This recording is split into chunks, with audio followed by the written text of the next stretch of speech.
The war in Iran has once again struck at the heart of NATO, and on April 23, 2026, what once seemed like mere friction has become a clear sign of rupture.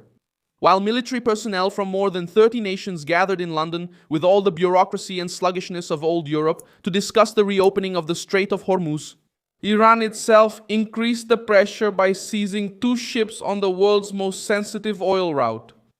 It's in this scenario that the rift between Donald Trump, Spain, and Italy gains real significance. And because of the war, the naval blockade, and the attempt to drag NATO into this conflict, the alliance has entered a phase of open distrust, and Trump is already officially working on the procedures to possibly break with the alliance.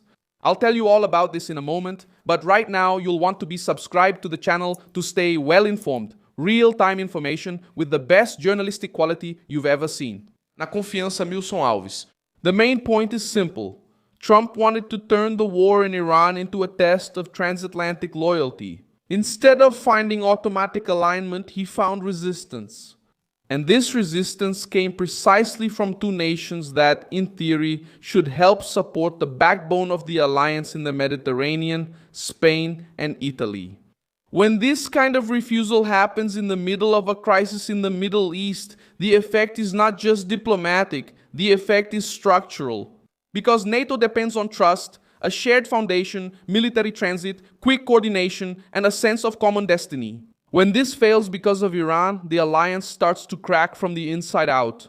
That's exactly what happened with Spain. Madrid had already blocked the use of bases operated with the US for attacks.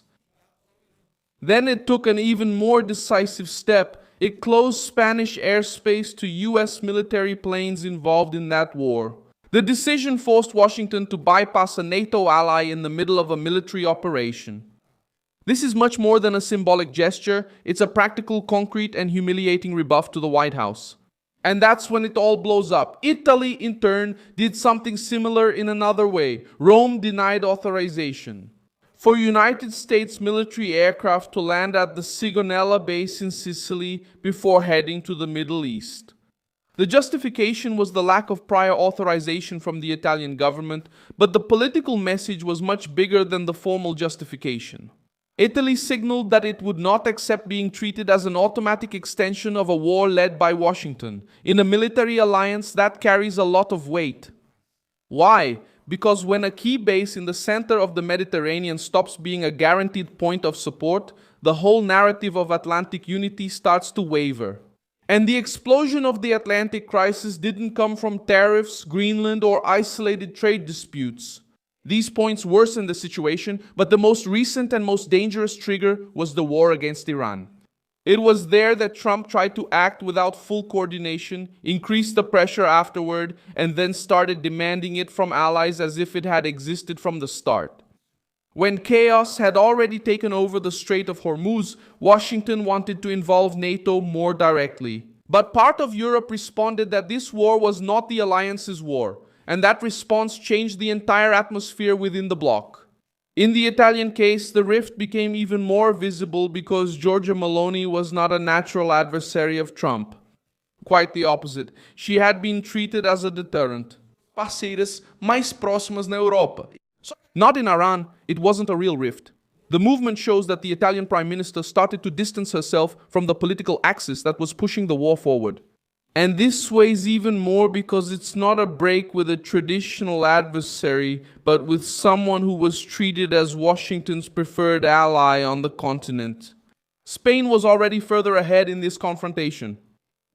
Sanchez had been positioning himself against the war, and as the crisis worsened, he came to be seen as the most visible face of European resistance to Trump's pressure. This helps explain why Madrid moved onto a collision course so early, and most importantly, the Spanish position was no longer isolated. Little by little, what seemed like a solitary gesture started to serve as a model for other European capitals. Reuters showed that the Spanish foreign minister himself stated that the threats from the United States, along with complaints against NATO, are pushing Europe towards security alternatives outside of automatic dependence on Washington. That sentence alone already shows the size of the wound. In the middle of this crisis, Trump reacted in the most explosive way possible. Instead of trying to restore unity, he escalated the blackmail. He threatened to leave NATO, attacked allies for not helping to reopen the Strait of Hormuz, and left open the possibility of withdrawing United States troops from Europe. An American president in the middle of a war in Iran, the message to the world is devastating. The alliance no longer works as a cohesive front, but rather as an arrangement under pressure, in which Washington demands total alignment, a strategic gift for NATO's rivals. Here comes the strongest speculation on the matter, and it doesn't seem absurd. NATO's burial doesn't need to come at a specific moment or through a formal announcement. It can happen in practice, little by little, when the allies stop trusting each other. When Spain closes its airspace because of Iran, when Italy blocks the use of a key base. When France and the United Kingdom refuse to participate in the blockade of Iranian ports that Trump wanted. What we see is a NATO incapable of acting as a bloc. On paper, it remains alive. But at the moment when a real crisis demands cohesion, it fails. And this is exactly the kind of failure that buries an alliance from within. France and the United Kingdom began to support the multinational initiative to ensure navigation in Hormuz separately from the belligerents. The meeting in London is exactly along those lines. That's no small thing. It suggests that part of Europe wants to deal with the Iranian crisis. In other words, the European response is already starting to move away from Washington's approach. For an alliance built under American leadership, that's almost a cry for autonomy. The Strait of Hormuz is not just a regional detail, it's a global artery.